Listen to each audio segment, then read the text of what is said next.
Do something. Hey, good afternoon, good morning, good evening, and to wherever you happenstance the Truth Bomb with. My name is Patrick Lovell, and I'm joined by my colleague Roseanne Rabiola Ville for the first time in person, actually, I think since the 2.5 years, maybe longer, that we have been working together on trying to formulate a pathway to your brain, your consciousness, your heart, everything that matters to you through what we're doing, the clean You New do. Deal and the new The new Untouchables. Untouchables. And we're Yeah. going to have actually we're going to have a new website ready for everybody to check out. That's going to be a mind blowing scenario. My colleague Roseanne is just amazing. She just got here from Chicago, where she had attended the Democratic National Convention, and that was wild. But what's it like to be working with me face to face, Roseanne? Well, Look at the new Untouchables, by the the way. we gotta keep showing that. The thing is this. We started doing stuff in like June, July of 2020. Mhm. Okay. Getting ready for the con. True. Now, I did not know the people you were gonna have in the con. I didn't know all the backstory. I didn't know where you had come from, what your background was. But for some reason, we start emailing. Right. Okay. We start emailing. And he says to me, because I said one of my regular things, and I said something, and he said to me, you know, About I've the never park. seen such courage. Yeah. He says, if I'm walking through a saloon door, he says, I want you there with me. Because we discovered that the story is because you live in a western out town, that reminds me of the Wild West. And I've always been a cowboy in my own right, quite frankly, because I'm from Texas originally. But I had just happened to think or say that, look, Roseanne, it's like we are, in a an old saloon, an old West saloon, and we walk through the bar because we're looking for the bad guys, and we find the bad guys in the back, the black hats counting the money with whom? With the good guys, with With the the white white hats. hats. And we Yeah, both same thing. determined right at the beginning that, hey, you know what? In this battle, you got to have somebody that's got your back. And Roseanne's had my back the whole time. But we're right on the verge of just an amazing launch of a website that we're going to do. And again, she just had these t-shirt done, but we're going to have tons of merchandise that we're going to try to hopefully raise money in our campaign, but more importantly, get people in any manner, shape, or form that they can get on board with us. Because the answers that I have, that I've personally spent, well, as a producer, I was able to realize about $4.5 million in budget to go out on the road over the course of years. And it took years. I'm in the 13th year of this process, but we spent $4.5 million to literally get, and this is a conservative number, the $71 trillion truth. Okay. This is the story that is the story everybody in the country is missing. And quite Unless they don't use money. And we know anybody who doesn't use money or nobody credit doesn't cards. use money unless you live Right. out by yourself. And then in that case, you're not going to be watching this. Look, it's kind of a silly question. We all depend on money, unless, of course, we're completely independent, which none of us are. I'd say probably less than the 0.01% of the Yeah. people of the population live completely independently, and that's less than the billionaires that own this fucking racket. And the last couple of days has been incredibly important for many, many reasons. One, face to face with Roseanne, which is incredibly important for me after she just attended the Democratic National Convention. And she was in the Democratic National Convention in Chicago, where she's from. Mighty Mouse, Roseanne Rabiola Mille is from Chicago. She's just a Chicago girl. And she was there in 1968 when everything hit the fan. And And this wasn't like 68. it wasn't great like 68. That's No, right. But let me just kind of introduce this part first, and then I'm going to let you roll with it, Roseanne, because where my mind is, which is amazing, because we've been on this grueling tour since I released the con with our distributor, which happened to be the same distributor that and agent, by the way, that works with a fabulous filmmaker, very well known, who actually had a huge, momentous a sort of footprint at the DNC. Her name is Ava DuVernay. Ava DuVernay, among others, created 13th, which is a fabulous documentary about systemic racism and slavery in prisons, and all of that as it relates to all things the issue of slavery and everything that led to civil rights. Excuse me, Jim Crow and everything that happened since. But she morphed into a lot of other projects, one of which happened to be the Central Park Five. It was called actually When They See Us, and it's on Netflix, and it's amazing, amazing film. And again, her agent was my agent. All right, but the bottom line is, Ava DuVernay was championed as an incredible filmmaker by a woman from Chicago by the name of Oprah Winfrey. Yeah. And that's who my agent was. Again, but Oprah Winfrey, for example, was, at the DNC, Chicago being her hometown, huge interaction with, Barack Obama, very influential on Barack Obama becoming ultimately the candidate that he had, at least in terms of opportunity with media. Obviously, Barack Obama was very skilled and capable in his own right long before he met Michelle. Sorry, that's a little bit of a faux pas. Before he met Oprah. But Oprah is a billionaire, media giant, and she also, as you mentioned to me, was what in Chicago? Was she involved with gentrification, by the way? She started the gentrification that I saw. It's overwhelming what I saw where I went to high school from 1963 to 1967. It's all gentrified. I don't know where the people are. Or the grocery stores, by the way, right? No grocery stores. Okay. Lots of restaurants, lots of 30 something couples with dogs or one child, and none of the history, none of the people are there. None of that intrinsic bulwark of families, especially immigrant families, like in your neighborhood from Italy, for example, or Ireland, or other places, particularly in Europe. But I mean, my God, when I think of Chicago, I think of Italians, right? I think of Italian, the city Yeah. of broad shoulders and all that comes with it, and the meatpacking district and all of these phenomenal things that Second City has pulled off. What you're telling me is, upfront and personal during the DNC, and we know that there was a lot of like special things the city had to do to accommodate, the DNC, which was spectacularly laid out. But you're on outside protesting, with behind lines, behind enemy lines, and things like of that nature. But you were trying to connect with regular people as well. That's right. Who That's we right. know, for example, that there's millions of people out there who's they're like, for example, their main issue might be the climate, right, and all of the things that go with that. And there has been for Climate, decades. Medicare, prisons, education, affordable housing, homelessness, anything. Right, but you found that they weren't there. I didn't see real people. Where were the real people? So you They got don't live there. gentrified. Yeah, you got people that were a little bit on the extreme side, but they got handled by the police. There's no question, and the police probably did a great job, and also media didn't cover it that much. Obviously these people were people against genocide in Israel and that sort of thing. However, they didn't really have a sense of how our economy works, of how corruption works, of how our legal system works, of how power works, and yet here they are trying to be kind of like, I'm sorry, a flea on the back of an elephant. You're not going to stop the elephant when you don't understand how the machine works. In your own They, yeah, they wanted to stop the donkey. Okay. They wanted to stop the convention. Okay. Now, if you're going to take an action, I want to know what you want to accomplish. All I heard was stop the DNC. To what end? I'm telling them, look, you're protesting, you want to ceasefire, stop the bombing, stop all of this. Well, if you listen to what we're saying and you follow the Clean New Deal, you will be able to cut off their money. Who's making money off of war?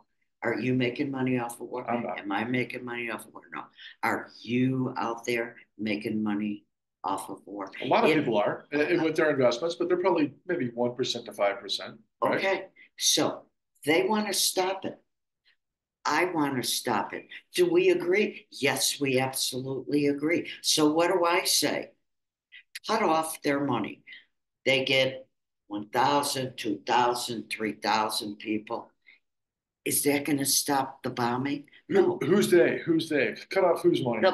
The anybody who was protesting, and I heard, Wait a second. Anyone who is protesting, you're going to cut off their money? They don't have any money. no, no, listen, anybody who was protesting in Chicago had this idea.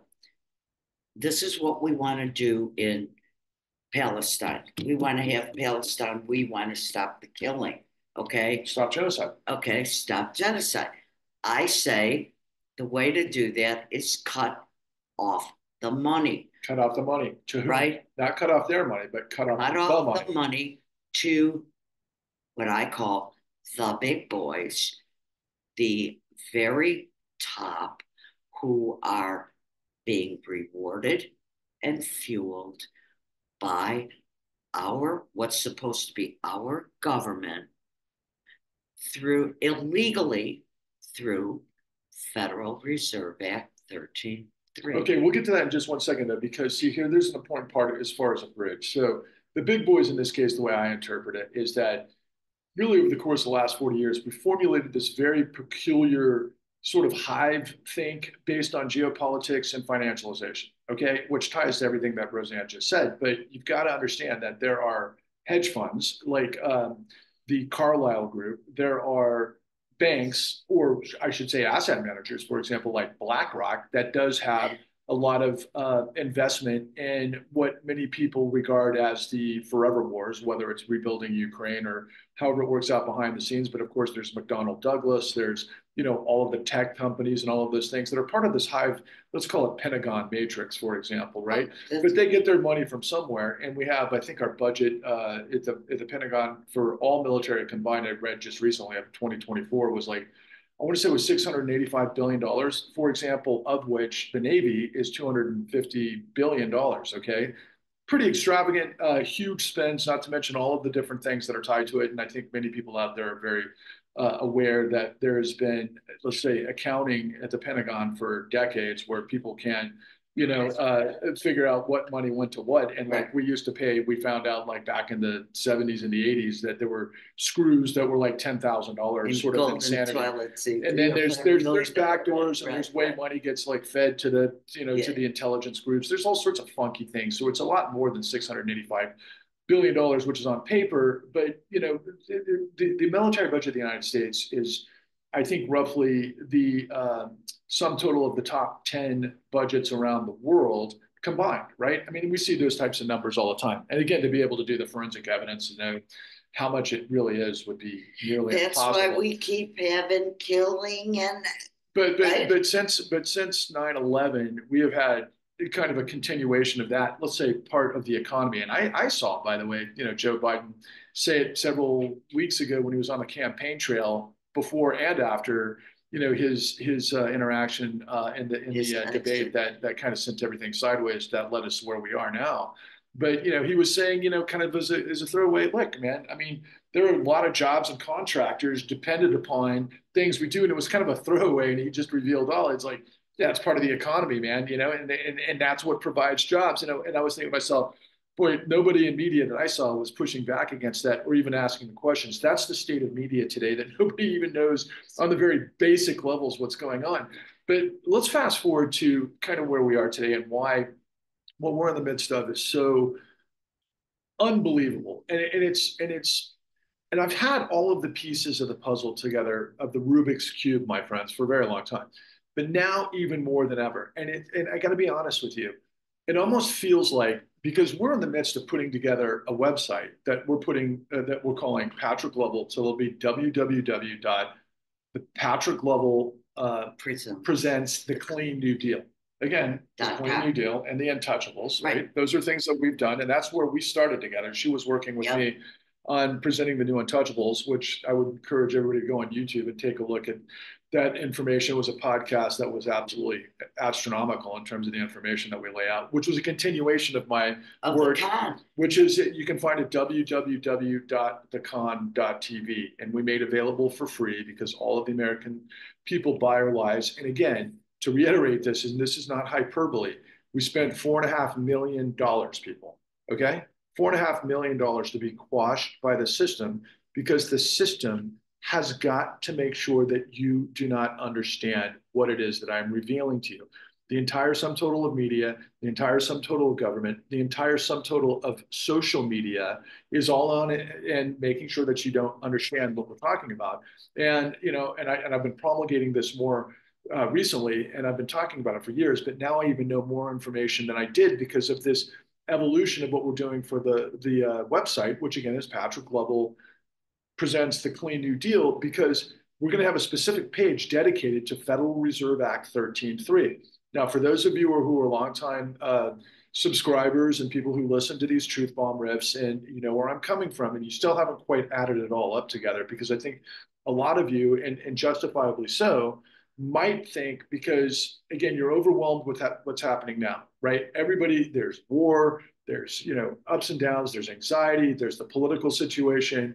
Many of us who are just normal people are like, there's no way in hell that Donald Trump can win this election. This guy is the end of time and the end of the United States as we know it. For me, mostly because he's an idiot, because the guy is the biggest smorgasbord of moronic insanity, that he's a freaking character out of a comic book or Mad Magazine or National Lampoon. He's not real. But the fact that he's running as the Republican, nominee, and that he has billionaires and all of these international, variables that are involved with supporting this campaign, when we've seen him nauseating lie over thousands of times, and he's guilty, guilty, guilty. We heard 34 guilty convictions because of all of the things that he's involved with in one case. Not to mention all the other that I'll roll out in just a minute. But what's most important about Federal Reserve Act 13.3, people, that you have to understand is it's been on the books since the 20s, okay, 30s, 1932, really, and it was created by former Senator Carter Glass, who was very, as his namesake suggests, responsible for the Glass-Steagall Act, which took place after the Great Depression, which took place after the investigation of a gentleman by the name of Ferdinand Pacorda. Just like my friend Roseanne Rabiola Miele's name suggests, she's Sicilian. He's Sicilian. We're from the same village. which is amazing. And he was a bootstrap kind of guy who came from Sicily, and he understood the mob and he understood schemes and everything else. He wasn't an expert in finance, but one thing led to another. He got the opportunity after the Great Depression to figure out what took place to create the Great Depression. And ultimately that gave us Glass-Steagall, of which Senator Carter Glass was involved with, of which part of many of his legislation at this very tumultuous time in US history, the Great Depression, was great for a reason. There was misery and homelessness and unemployment at levels that we have never seen since, even though we got close during the Great Recession. But the Great Recession was a Great Depression for everybody, but the billionaire class and the top 5% that feed from the same trough, because of what it is that I'm revealing to you. And so ultimately, because of what we show you in the con, let me just finish this point about Carter Glass. So we had at that time period, Carter Glass, they created Federal Reserve Act 13.3 to provide liquidity to the financial system in exigent scenarios, which means emergency situations. And so what happened was they created GSEs at that time, government-sponsored enterprises, that included the Construction Finance Corporation, that was tied to Federal Reserve Act 13.3 to start to create these works that would ultimately take place during the Great Depression. Now, there were big spends for the government at that time because they had never been done before, even remotely like that. But they progressively got us out of the Great Depression because of what took place during the New Deal. Ultimately, public works projects, everything from rebuilding infrastructure of the United States and the Hoover Dam. Yeah. And the Golden Gate Bridge and all of these other huge, putting people back to works projects before World War II. Anyway, FDR is credited with having saved capitalism from itself. That's true. And the idea was, though, to recreate the ability for a consumption class through jobs. You have to have a job, you have to have income to be able to spend money in the economy. That's just the very basics of the economy, right? And but yet in the United States, we've always been sold that this country is about the rule of law and nobody is above the law. So we're about to see, for example, Kamala, the prosecutor, and we saw this layout, and I thought brilliantly, by the way, during the Democratic National Convention, while you were outside dealing with chaos, I'm watching in the cushiness of my own home, but I'm watching the bottom line of Kamala basically lay out what's going to come in the next 2 months, the prosecutor versus the felon, and justifiably so. But let me back up the Federal Reserve Act 13.3 and why the timing for us launching Patrick Lovell Presents the Clean New Deal is now, after everything that we've gone through, after the years and years of hard work and effort of me putting together the con, going around this country, spending millions of dollars to get all of the right people that were the experts and the guys on the front row of the largest criminal conspiracy and cover up in history that never ended, that ultimately led to, while the government had to circle wagons to save the economy back in 2007 and 8, because we created a $4.5 trillion housing market that led to an $800 trillion wipeout, megaton global calamity in economic markets that brought the entire global economy to a standstill. What the system did, while the media sold us that they had created through all of this political consternation, but that our dysfunctional politicians had to come together at the same time to create what was known as TARP, which was $700 billion of emergency liquidity to supposedly get rid of the toxic assets that were on the bank's books. They kind of inferred that it was like, this natural sort of disaster that just out of nowhere, the banks had all of these toxic assets on their books, for one. But for two, it was like, okay, what are the toxic assets? What are we going to do about it? So what they ended up doing was they circled the wagons. And while we were all fixated on Anderson Cooper or Rachel Maddow at the time or whomever on network television telling us, oh my God, Wall Street's dying. It's an issue of liquidity, which means being able to meet short-term debt. But obviously, it's the lifeblood of the economy, which is also, obviously money, right? And the bottom line is that the whole thing seized up, and they had to get liquidity in because banks loan money, not just to consumers and people buying houses and student loans and cars and that sort of thing, but to the government, for example. Okay, and it turns out, our banks, which had created a monstrosity of like mergers and acquisitions over the previous 20 years through all sorts of deregulation that got rid of the interstate banking regulation clauses and trying to create regional banks, which is why the Federal Reserve was created anyway, because we have regional economies that aren't predicated on the same thing. Let's say the Southwest is about energy. Let's say the West is about, well, now technology. But I mean, you get the idea that regions have different sorts of economic realities, right? That was the reason to spread the risk through the 12 reserve banks after creating the Federal Reserve, and then ultimately getting into this place where the Federal Reserve was created to create stability of our currency that ultimately would create full employment and then create price stability based on low interest rates. Okay, that's just the basic mechanisms of what we think, and then they've got a gazillion different ways of plumbing to be able to manifest that. But what you don't understand is that Federal Reserve Act 13.3 was used for exigent circumstances, emergency circumstances, but there were, as you would imagine, any sort of major government-sponsored enterprise, it has statutes about how it's supposed to function. And they laid down the law during that time period, and I'm going to lay this out on our website, that that the Federal Reserve is there that could do through a variety of ways, because they also have the Fed discount window, okay? And that the idea of that is they can lower interest rates to reserve banks that can get money for longer terms that they can borrow to keep liquidity in the marketplace. But the blow up in 2009 was so gargantuan that they needed much, much, much more to fill the holes that this system had blown up because of credit derivatives, through credit defaults and CDOs and so on and so forth, based on lies, which was the whole thing, which makes it illegal. And ultimately, the Federal Reserve Act was never created to be able to allow the Federal Reserve to loan to private interests, to bail out private interests in times of emergency. It wasn't, for commodities or real The estate. operative word is illegal. Illegal. The bastions of government, the Congress. Congress does what, by the way, through fiscal, what we know from MMT, Congress can budget whatever it wants, right? If only you can get. That's right. Put Okay, it I'll on talk while you pause answer for a that phone. second. For us, 1 second.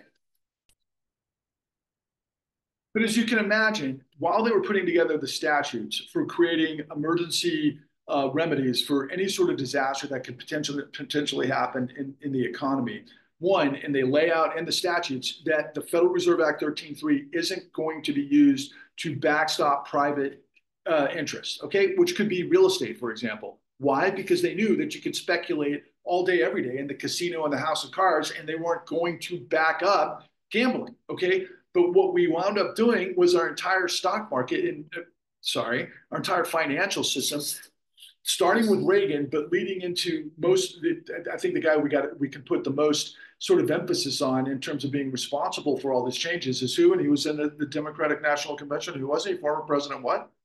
Clinton. Clinton, because during the Clinton administration, we had deregulation in a way that got rid of all of the lessons we learned during the Great Depression. Yeah. They wanted to supposedly modernize the economy with new financial innovations. And ultimately, all they did was they went back, the new boss, same as the old boss. What they created was a house of cards. And I don't want to go into all of the house of cards, but I can tell you in the con, again, for free, because all the American people buy our lies, that we spent $4.5 million to get the $71 trillion truth. And that's a low number, I can assure you, okay? We used racketeering, okay? We used deceptive acts and practices. We used liar's loans because it was baked into what we call control fraud. But the long and the short of it is we used falsification of business records using deceptive acts and practices to lie and deceive millions of borrowers through loans that couldn't see the forest through the trees because they don't understand the financial system. They thought they were just borrowing from a bank and that the terms that they had, they didn't realize the banks were selling up out. And then all of these things as part of being in a tranche of 10,000 different, mortgage-backed securities that could then be turned into collateralized loans that the stock market was gambling on the rest of the world, which led to revelations that I'm going to show you in our website, among others. But the most important is a guy by the name of Raj Cohen, who came out of a law firm called Sullivan Cromwell, which happened to create the CIA, and he kept responding to the Federal Crisis Inquiry Commission to questions that he was representing the consortium, which were the too big to fail systemically important banks. And he's talking about all the mishigas of how all of these things work. But what he really was asking, getting questions asked to him, and how this whole thing laid out was why was the credit box of Federal Reserve Act 13.3 having to be expanded in a time of an absolute emergency?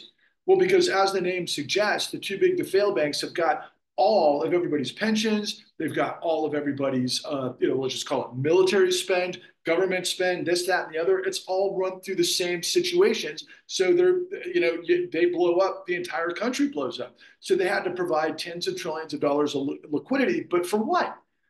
And this was the biggest problem. All of the collateral was worth nothing. And if you understand anything about lending, you know that you don't, lend money, to something that has no value, and nor do you do any underwriting to give tens of trillions of dollars to somebody who doesn't have the ability to pay it back. That's just the very basics. Okay. And everybody knows that over the age of 20, I would imagine. But ultimately, because nobody understood the securitization and the derivatives process and the tens of trillions of dollars that blew up the global economy and how everything was completely connected to it, because over years and through deregulation, all they did was they allowed the very clever people at the top, particularly the CEOs, who work on modern executive compensation where they got to get paid on the short term. Well, how can you increase more loans, which is exactly how they get paid? Well, you got to be able to expand the credit bubble. Let's steal, let's lie, steal, and deceive, and create deceptive acts and practices using falsification of business records and all sorts of manner, shape, or, let's just call it the 3-card Montes. So most people, all they wanted a house, they wanted to be able to, they said, well, I can afford that monthly payment, and many couldn't, but they lied anyway, because it didn't matter because the broker was getting paid to lie, just so you know. But that all undergirded what Raj Cohen said, what I'm just about to reveal to you, which I'm going to make available on the Federal Reserve Act 13.3 page of our new website. He just said they didn't know how deep it went. because what was going on in the derivatives market is they kept churning and churning and churning the same revenue flow into different products, which was basically a house of cards and a myth based on casino gambling, which was never baked into the statutes of Federal Reserve Act 13.3 that the full faith and credit of the United States could go to guaranteeing racketeering, fraud, theft, deception, lies, and all of these. Do your theft. It's okay. We won't bother you. But here's the last part of this, because we'll finish up with this, and then we'll move on to the next phase, because there's a lot going on right now. But because I was doing more and more reading and developing and understanding exactly what's been going on with Federal Reserve Act 13.3, even though I kind of knew it intuitively, I didn't realize it as comprehensively as I do now. So Congress tried to remedy the thievery of our financial system after 2008, when they created the Dodd-Frank Act, which said, moving forward, you can never use the lender of last resort capacity through this exigent circumstances to particularly, to bail out theft and racketeering, of which, by the way, former Attorney General Eric Holder laid out in all the civil settlements that they fined all the banks $250 billion about 2017-ish, telling you that the banks did everything that I'm telling you, okay? And ultimately, he just said that we reserve the right to bring criminal charges at a later date. They never did, because media never followed up with it. Media never told us exactly what the hell was going on. And I just basically had to go make the con, because I knew none of this shit added up. But ultimately, I put it all together, and it's the blueprint for how all this stuff works. But here's free. And it's free now, because again, all the American people buy our lies, but the $71 trillion truth is free. Go figure that out. But here, do the drum roll. This is where it also led to, okay? I got to ask you guys a question. And I'll ask you based on, because you've done a lot of work with people that you've helped throughout the years, particularly that wind up on the streets. If somebody becomes a junkie, right, and they're addicted to heroin, if you ask them nicely to stop, right, will they stop? Now, what happens if you give them free heroin? Do they stop at that point? Okay, if you give them free heroin, they're going to take more, right? Yeah. Well, as it turns out, this liquidity provided by Federal Reserve Act 13.3 had never been used in the history of the United States to the level that it was used in 2009, because Bernanke circled the wagons, met 98 times with John Paulson, Hank Paulson, and Timothy Geithner, and they created all these emergency lending apparatuses 98 times to provide $33 trillion illegally to bankroll the mafiocracy in 2009-10. And then they figured, okay, with the likes of Elizabeth Warren and Barack Obama and Bernie Sanders and everybody else, the quid pro quo here, and I don't know if that's the right way to, the negotiation was, look, we're going to destroy up all the pensioners, all the people who need emergency money, everybody who wasn't in on this, they're going to go down with the ship too. Let us get through this. Let us backstop, the criminals. Let us do what we've got to do. Just be on board with it, and then we'll create legislation that makes it impossible to ever do again. Right? Yeah. Right. Okay. Right. So like I believe them. So is that what happened? Like I believe Is that them? what happened? No. Okay. They did come up with Dodd-Frank, and Dodd-Frank said you couldn't do this. Yeah. But what happened? But they put a little tiny caveat in there, and they said, you know what? We'll let the Secretary of the Treasury of this United States, we'll let him make the choice. And who? Hold on one second. So let's back up for a second. So the Secretary of the Treasury, let me see if I got this right. So Dodd-Frank, that had 1,600 pages of legislation that ultimately would make it such that Wall Street could never do what it did before. In the largest racketeering criminal enterprise in the history of the world, that it wasn't held accountable for, that we gave tens of trillions of dollars to. I guess they just expected that, hey, we're just going to write legislation and then this whole thing is going to end, right? And then like that, everything was remedied and everybody was made whole, no problems, right? No. Okay, you identified it. They had one caveat, that the Secretary of the Treasury could override all of these laws to make the Federal Reserve 13.3 Act available for exigent circumstances, correct? For more. Okay, so let's back up a second. So who became the Secretary of the Treasury during the Trump administration? Stevie Mnuchin. And who was Stevie Mnuchin? He was in California and he did lots of thievery and foreclosing on millions of people in California. Especially minorities, right? So, but now, Well, they always start there. well, right, and all the minorities know that. But hold on a second. Let's try to bring this to a close because you got to go, and I got to because the point is so ridiculous where we are, guys, in this whole manifestation of where we are and why we're building this and what we have to get millions of you to understand. So Stevie Mnuchin came out of Goldman Sachs initially. Then he became the CEO of One West Bank, put together a cabal, if you want to call it that, a consortium, if you want to call it that, of billionaires that were basically guaranteed to stabilize the California housing market. They used the same sorts of methodologies of perjury and lying to get people out of their houses to stabilize the market because of why? And who let them get away with it? Can I say her name? Kamala Harris. And you said it correctly. It's Kamala Harris. Yeah, she was the AG of California. And yeah, she went in front of, well, you were outside protesting and everything else and trying to survive through all the people who can't see the forest for the trees. She goes on and she gives one of the most beautiful, contextually brilliant speeches that I loved.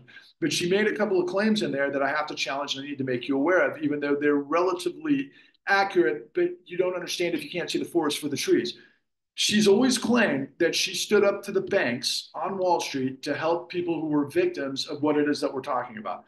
She may have helped, and I'm sure she did, thousands of people. She stood in front of the United Center in Chicago and said, "Look, man, I created the first Bill of Rights for homeowners in the country that's ever existed, and I'm not sure how many states followed suit." But the bottom line, it was to present this kind of stuff that from happening. And by the way, as a producer, I happened to be in San Francisco working with the people that she worked with, and I know the whole freaking deal. I also know that Miss Harris, and again, you got to understand, I like Miss Harris. I think she can be a game changer. I think she's really, the speech that she gave was music to my ears. But we're in a situation not too dissimilar to what happened in 2008 when the white horse rode in Obama with change we could believe in, that he was going to get rid of all of these bad actors that created all of this insanity that happened for the previous 8 years, which was really the previous 20 years. But he came in for a mandate with the American people to basically become FDR.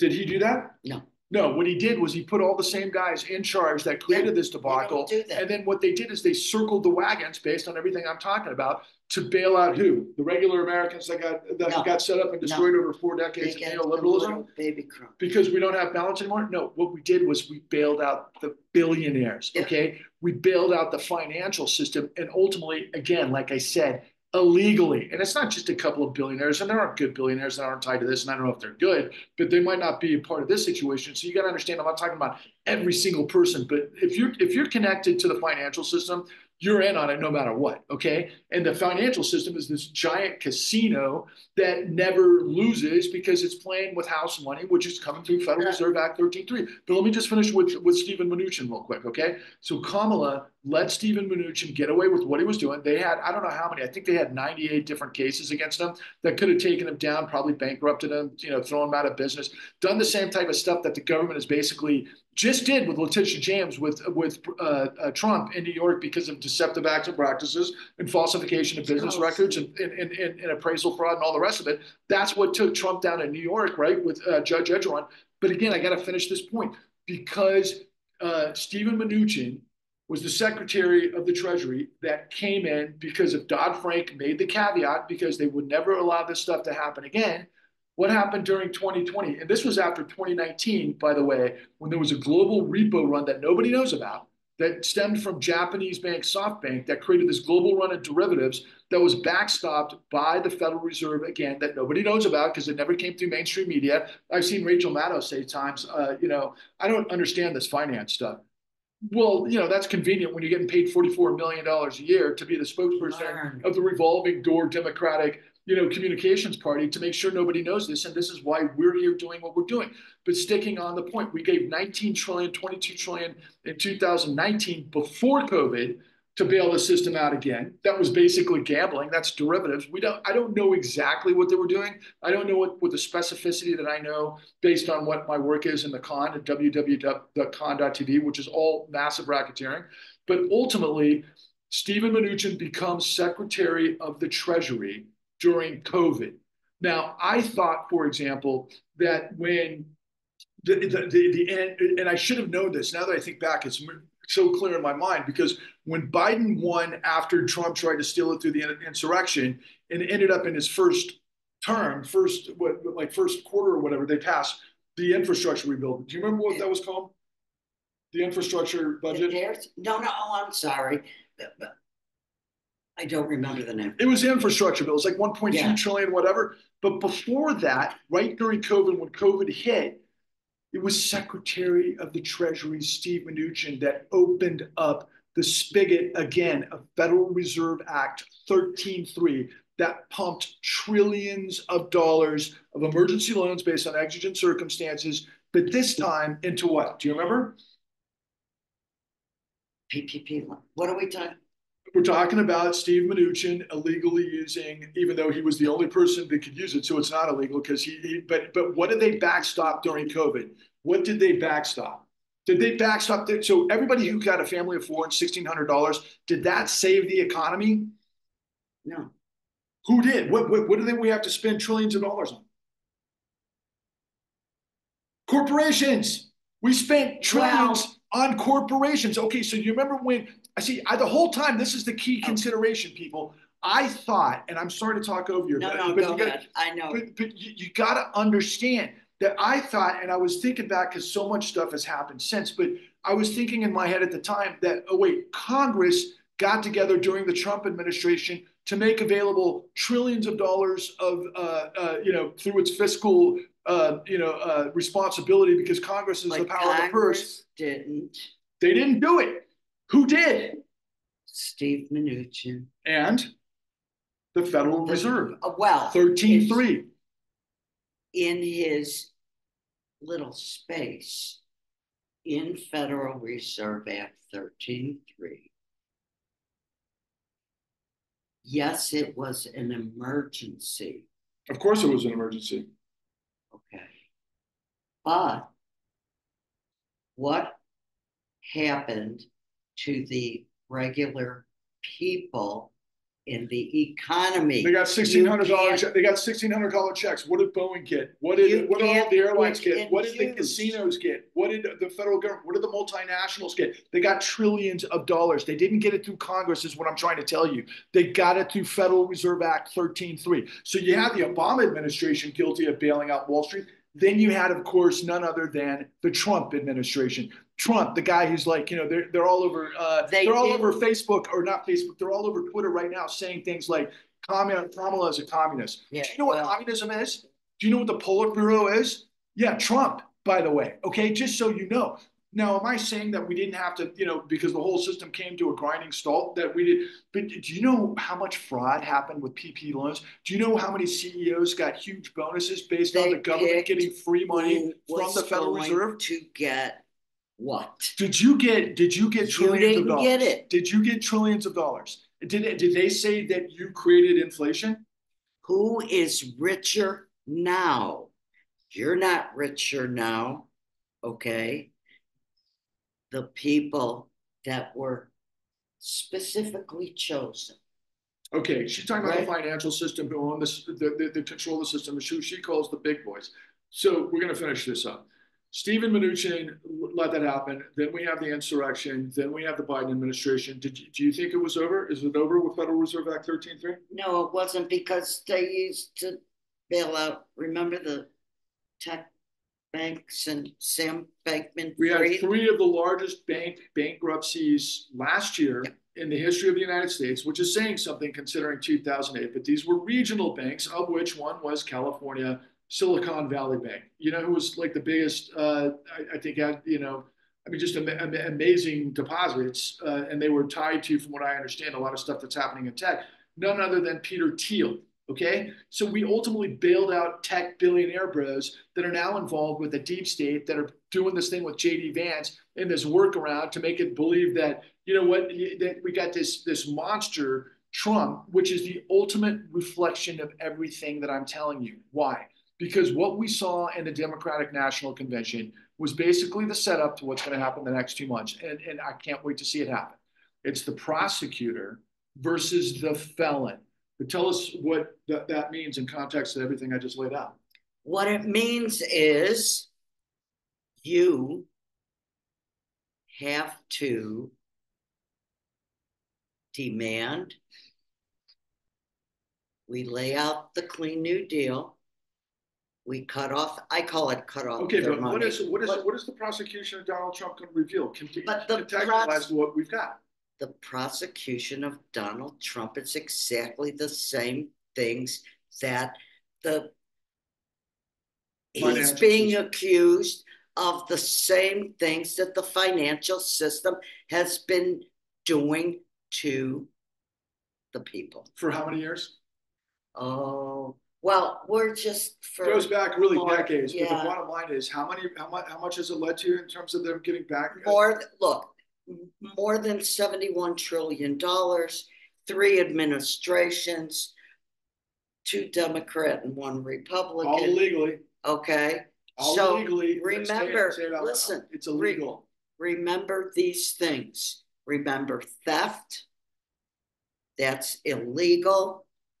And if nobody is enforcing the law, it continues and it continues and it continues. And all you need to do is follow Patrick on Twitter at Patrick Lovell 1. Watch for our website, Patrick Lovell Presents the Clean New Deal. Watch The Con. Watch The New Untouchables. Google Patrick's name, my name. It will come up.